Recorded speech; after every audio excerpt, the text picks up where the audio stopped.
warahmatullahi wabarakatuh.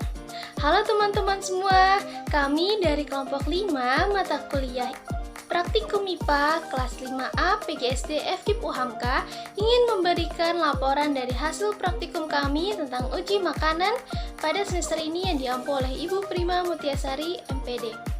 Sebelum mulai, ada baiknya kami memperkenalkan diri terlebih dahulu ya. Saya Anissa Nurusyahidah. Saya Hana Fauzia. Saya Nur Putri Fidania. Saya Safinatun Najah Handayani. Baiklah, laporan praktikum dari materi sistem pencernaan atau uji makanan adalah mengenai uji karbohidrat, uji protein, dan uji lemak pada makanan. Makanan adalah bahan yang biasanya berasal dari hewan atau tumbuhan, dimakan oleh makhluk hidup untuk memberikan energi dan nutrisi. Setiap jenis yang manusia dapatkan mempunyai fungsi yang berbeda. Karbohidrat merupakan sumber tenaga yang manusia dapatkan sehari-hari. Protein digunakan oleh tubuh untuk membantu pertumbuhan manusia. Lemak digunakan oleh tubuh manusia sebagai cadangan makanan dan sebagai cadangan energi. Lemak akan digunakan saat tubuh kekurangan karbohidrat, dan lemak akan memecah melalui glukosa yang sangat berguna bagi tubuh manusia. Dari materi sistem pencernaan atau uji makanan, yang pertama akan kami bahas mengenai uji karbohidrat. Tujuan dengan praktikum ini, kami dapat mengidentifikasi bahan makanan yang mengandung karbohidrat. Pada praktikum kali ini, alat yang digunakan adalah pisau, piring, pipet tetes, sendok, dan nampan. Sedangkan bahan yang digunakan adalah pisang, apel, nasi, telur rebus, tahu putih, margarin, biskuit, tepung terigu, betadin, gula pasir, dan kentang. Langkah yang pertama kami lakukan adalah menghaluskan bahan makanan yang akan diuji. Sedangkan bahan makanan tepung dan gula pasir diberikan sedikit air hingga menjadi cairan yang pekat. Lalu, letakkan semua bahan makanan di atas nampan dan teteskan betadin pada bahan makanan sebanyak kurang lebih 3 tetes.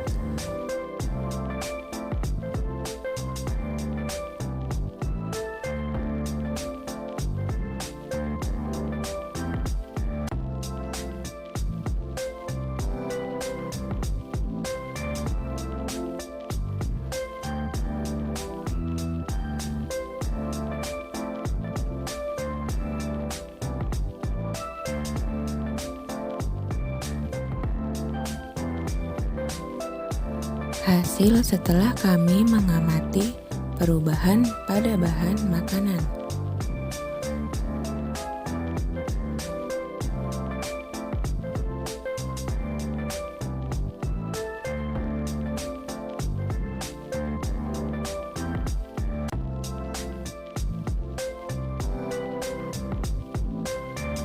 Dapat disimpulkan bahwa makanan yang mengandung karbohidrat antara lain pisang, nasi, biskuit, tepung terigu, dan kentang.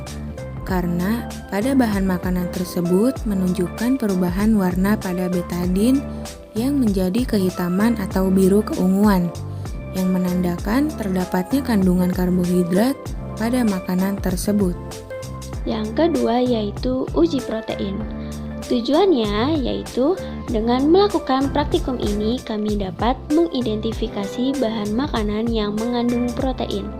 Pada praktikum ini alat yang digunakan adalah nampan, sendok, korek api, lilin, dan kertas label. Sedangkan bahan yang kami gunakan adalah bulu ayam, roti, tempe, daging ayam rebus, biskuit, telur rebus, pisang, tahu, dan kacang tanah. Langkah pertama yang kami lakukan adalah membakar bulu ayam dengan menggunakan lilin dan mencium bau pembakarannya, dan juga membakar bahan makanan lainnya dan dibandingkan dengan bau hasil pembakaran bulu ayam. Lalu selanjutnya lakukan hal yang sama dengan semua bahan makanan yang ada.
Pada percobaan ini dapat disimpulkan bahwa bahan makanan yang berbau seperti bau bulu ayam yang dibakar berarti bahan makanan tersebut mengandung protein, yang diantaranya yaitu ada tempe, daging ayam rebus, telur rebus, tahu, dan kacang tanah. Sedangkan bahan makanan yang tidak berbau seperti bulu ayam yang dibakar berarti bahan makanan tersebut tidak mengandung protein, diantaranya yaitu ada roti dan pisang. Yang ketiga adalah uji lemak. Tujuan praktikum ini adalah kami dapat mengidentifikasi bahan makanan yang mengandung lemak. Pada praktikum ini, alat yang kami gunakan adalah piring, lampu senter, dan kertas sampul coklat. Dan bahan yang digunakan adalah kemiri, margarin, wortel, seledri, biji jagung, singkong rebus, kacang tanah, pepaya, santan, minyak goreng, air, dan susu. Langkah pertama yang kami lakukan adalah mengoleskan air di atas salah satu kertas coklat dan begitupun dengan minyak. Lalu, biarkan kedua kertas tersebut selama 5 menit. Selanjutnya, mengusap satu persatu bahan makanan dengan masing-masing kertas coklat dan dibiarkan selama 5 menit juga. Setelah itu, kami mengamati perubahan dari masing-masing kertas coklat dengan menggunakan senter yang diarahkan ke kertas dan dapat terlihat perubahannya. Pada kertas yang dioleskan air dan minyak sebagai pembanding untuk mengetahui bahwa makanan tersebut mengandung lemak atau tidak.